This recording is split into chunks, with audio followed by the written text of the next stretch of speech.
Here we go. This is going to be a slightly longer video. I'm going to deliver right here. Basically, the hope was to take my 8+ years of fantasy baseball knowledge and experience and distill it down so that you can make a massive jump in your understanding and how well you perform in fantasy baseball auction drafts. So, if you're not using Fangraphs, you're not trying. That's fangraphs.com. We're going to start there, get that opened up, and you have to use Baseball Savant. Get that opened up. Statcast data is relatively new. I think they're going into their fourth year, maybe fourth or fifth, and there's new data on metrics of how these hitters are playing, and you have to look at that as well. So just to lay out a little bit of an outline about how this works. Open an Excel spreadsheet, and we're going to make a one list.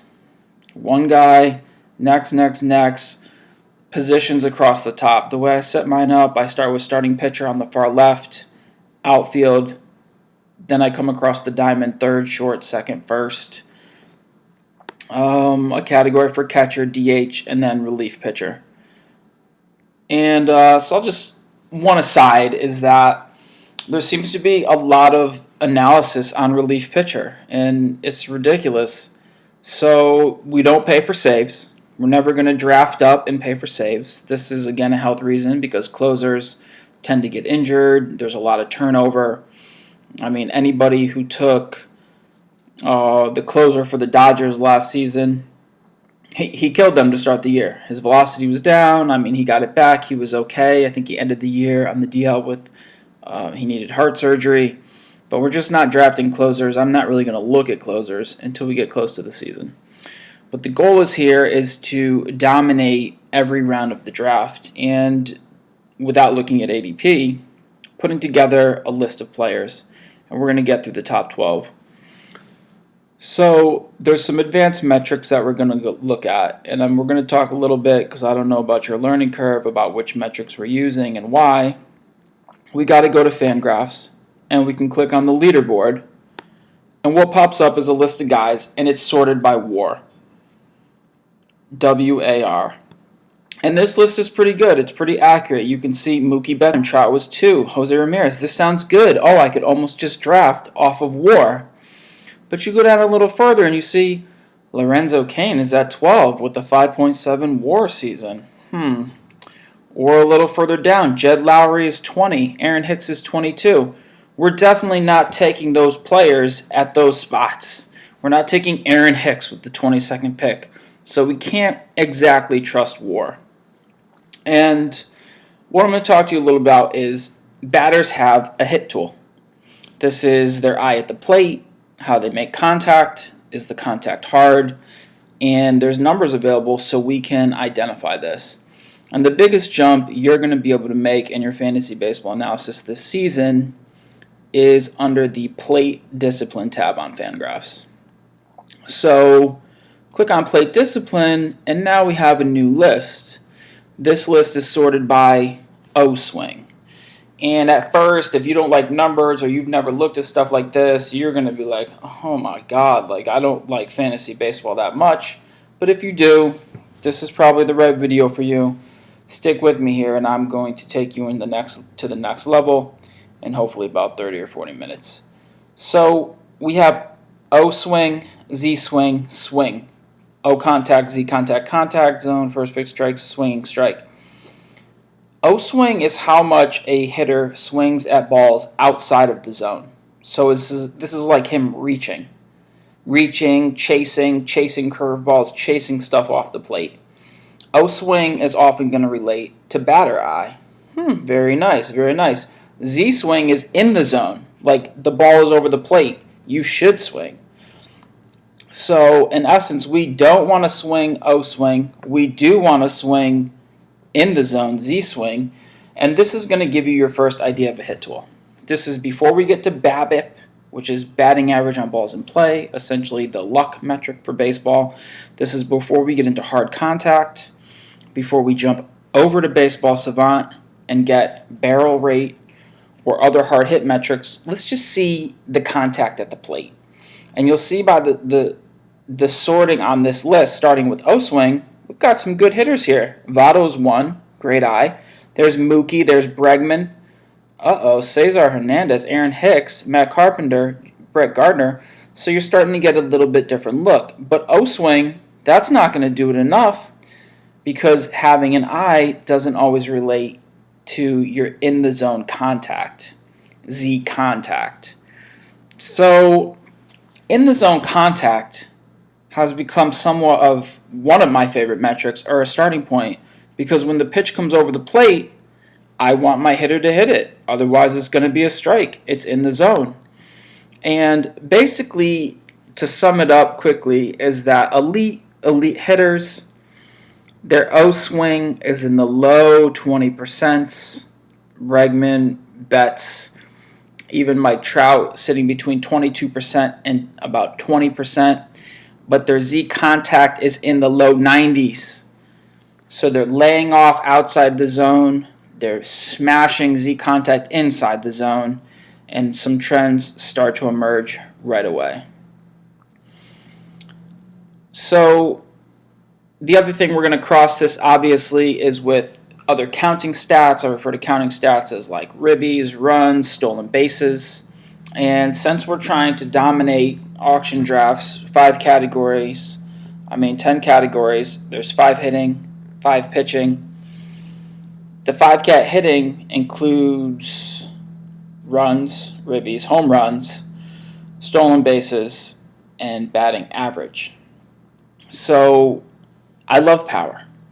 Home runs are also a ribby and a run. So if you follow home runs, you're following 3 category.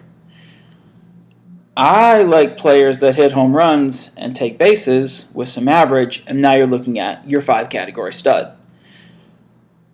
I'm going to pay in my auction draft for 5 category studs before I pay for 4 category studs, guys with power with no speed.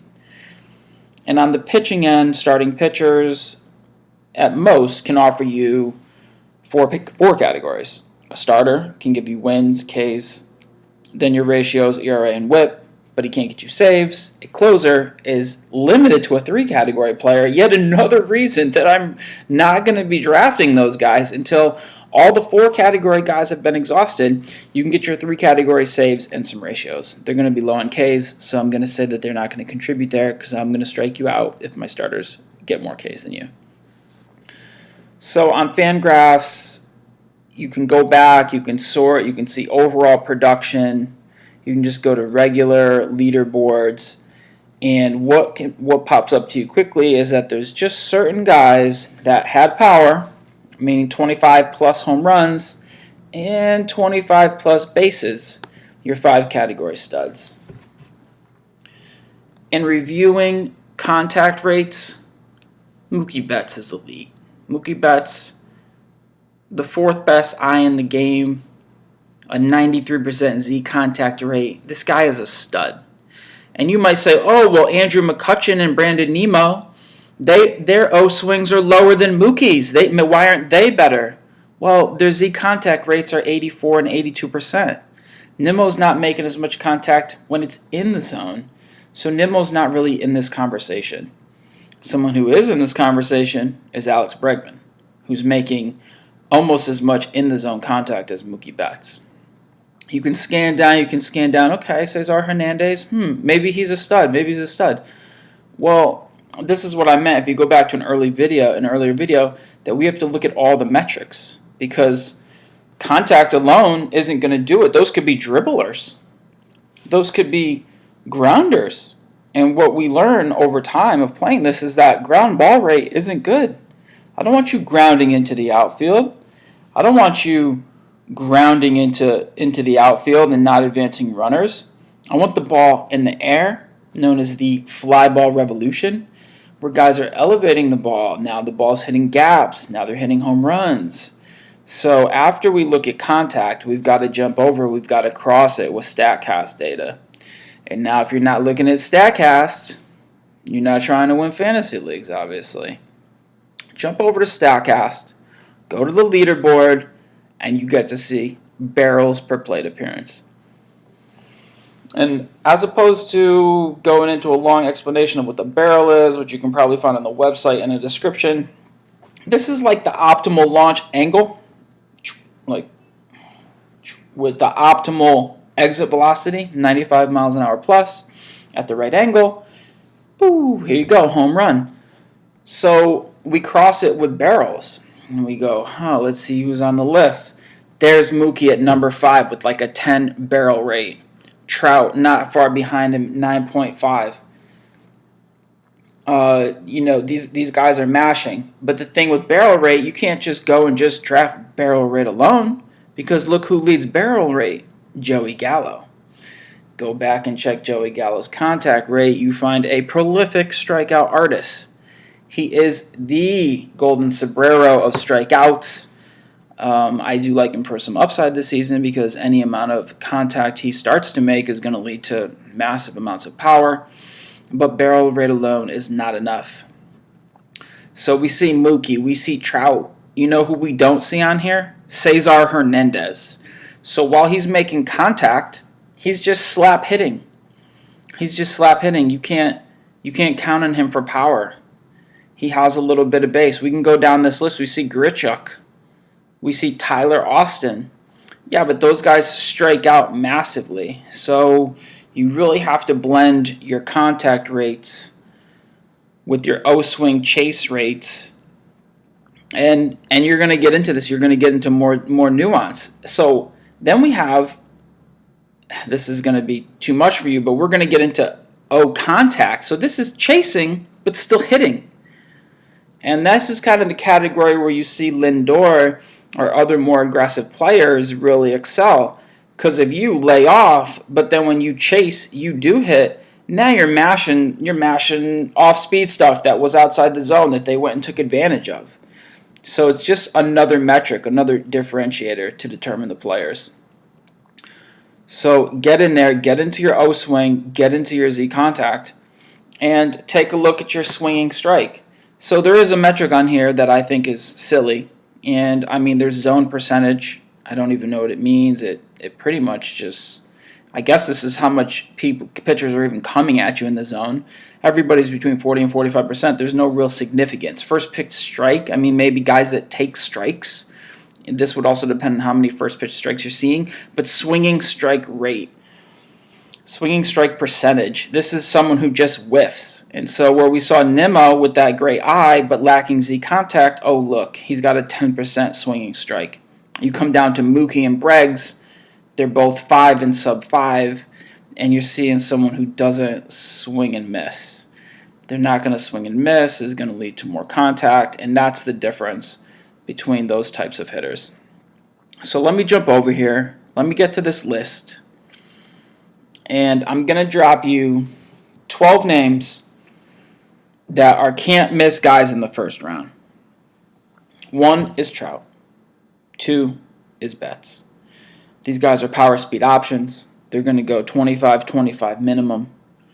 They're 26 or 27 years old in their primes.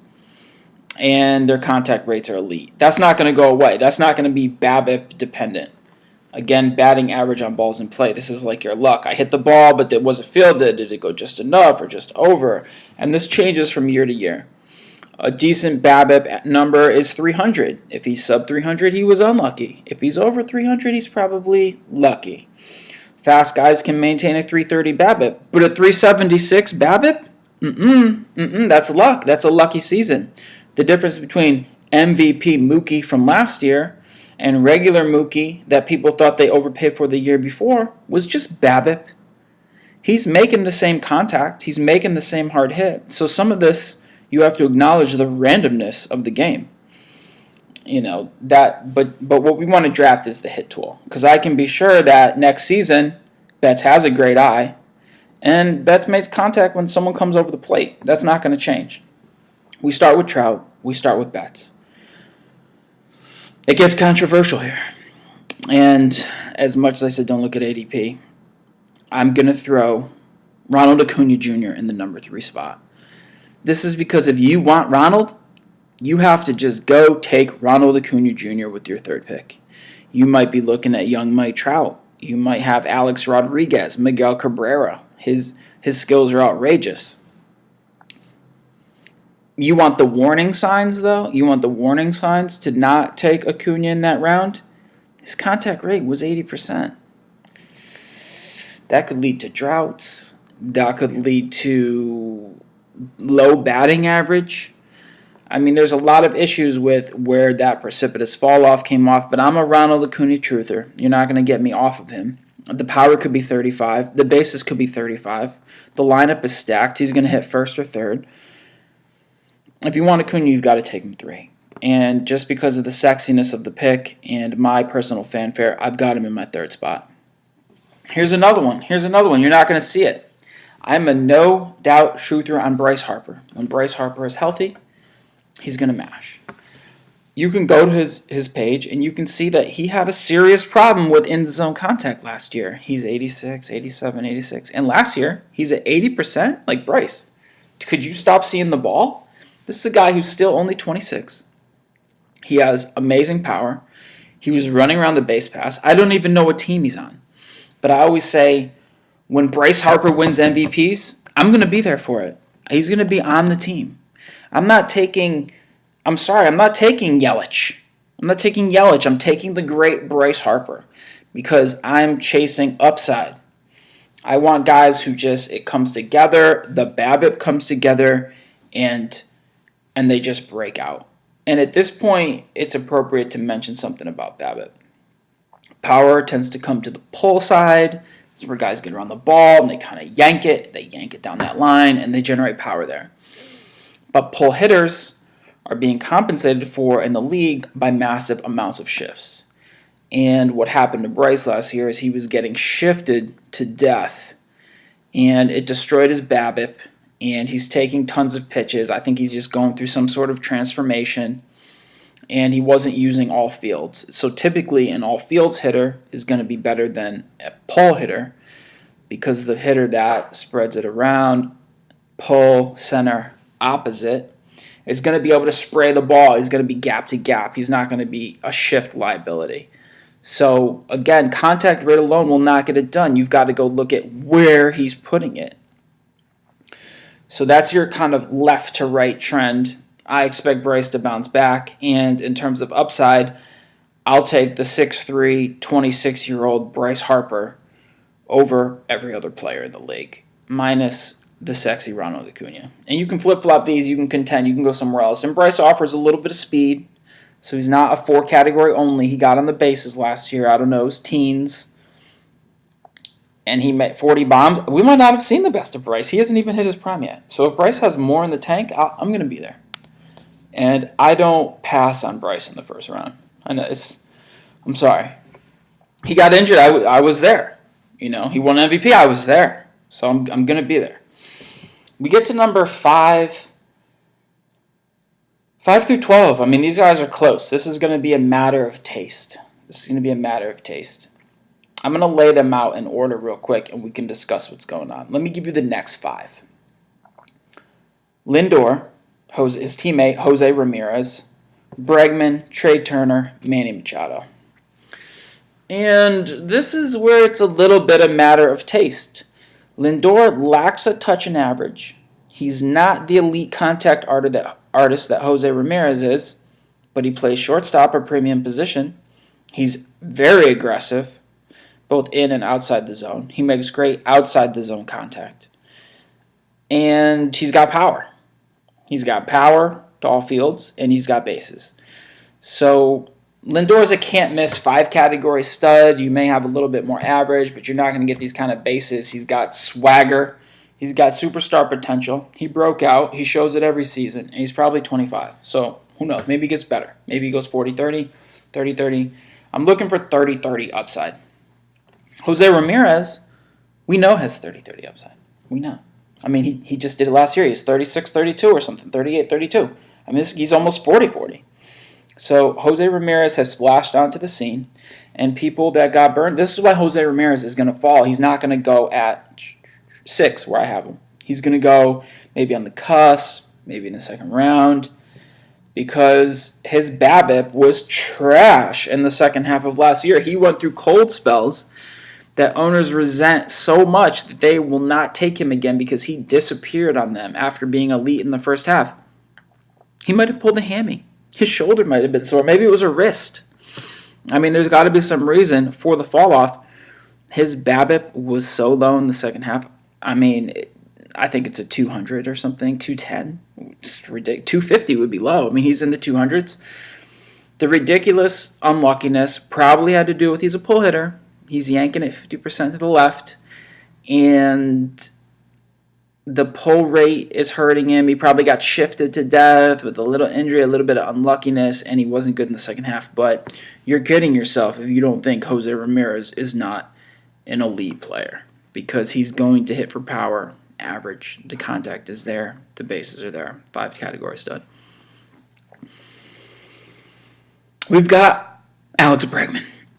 And I put Bregs in here, and if there's anybody, the first year you got a little burnt by Bregs. You're like, oh, he slow started on me. And, going back to my early days in fantasy, I said my players have to be 6'2", 200 pounds. There's just a size requirement because there's size, there's physics. I need a bigger player. I don't draft Altuve, that kind of thing. And Breggs had a little bit of this. Breggs can't hit the high fastball. And suddenly, and he's kind of a late start. He starts off a little slow. And for the Astros, as much as they don't really run, like Correa stopped running, Breggs was still running. And his contact rate got scary in the second half at about 95% contact rate. He doesn't reach. The eye's elite. The plate discipline is elite.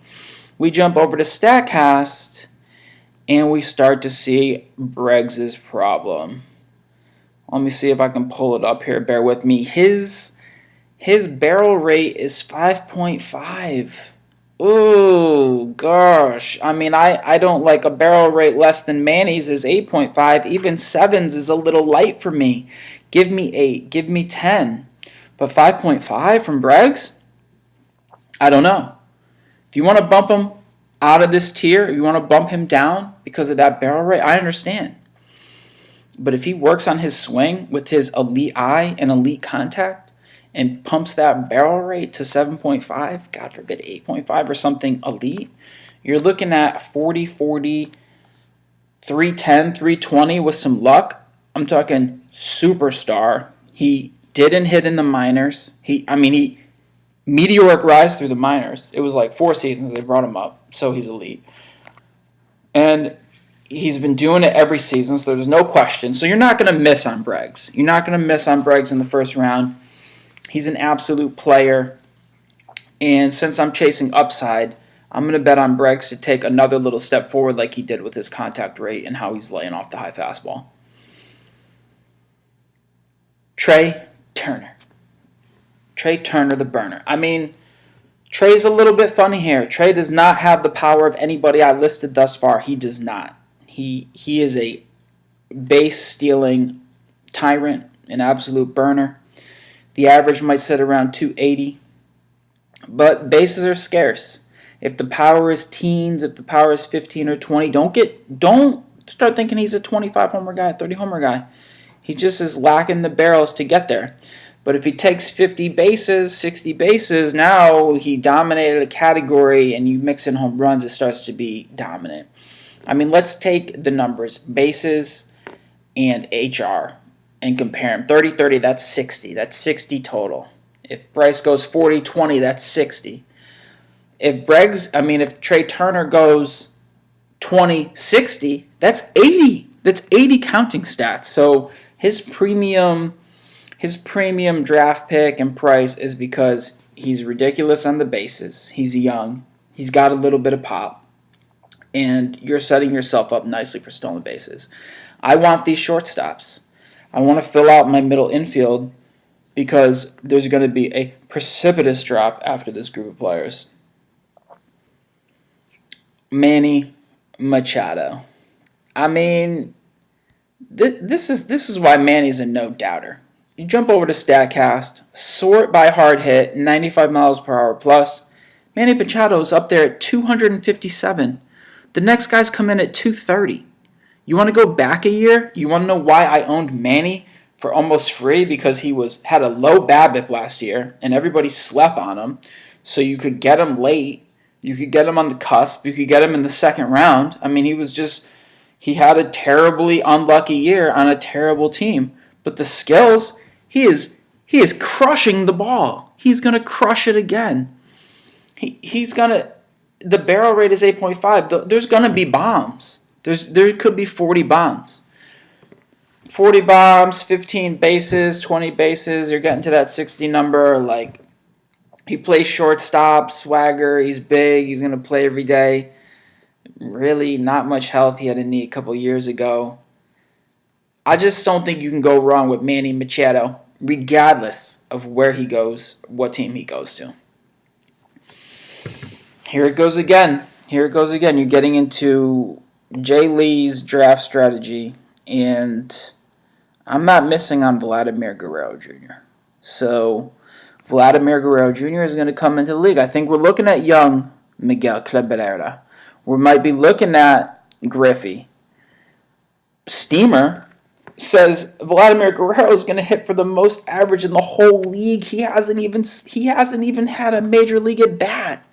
Is that the level of hype? Is he going to hit 320 with 40 bombs? I mean, he's not stealing any bases, so I'm breaking the rule.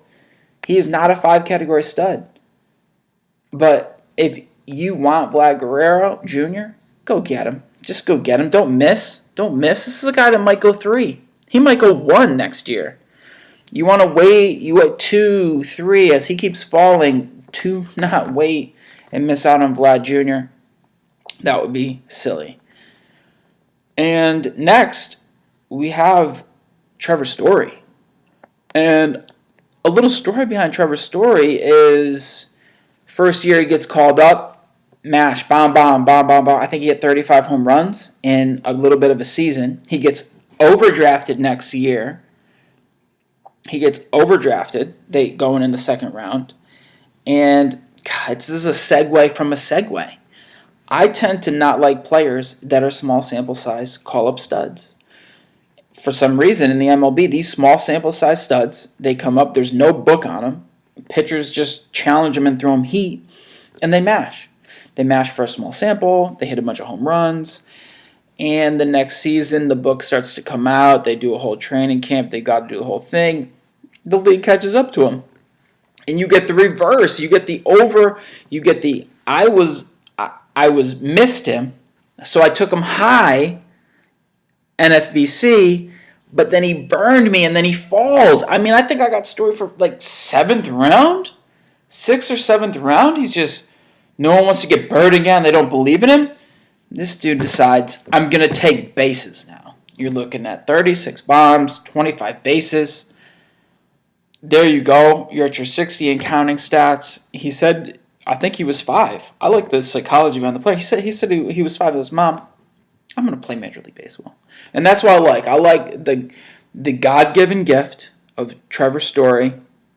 Mashing again. Great field. Plays in Colorado. Shortstop in Colorado. Going to hit in the middle of the lineup. Balls go out of the yard. He's stealing bases. He's 25.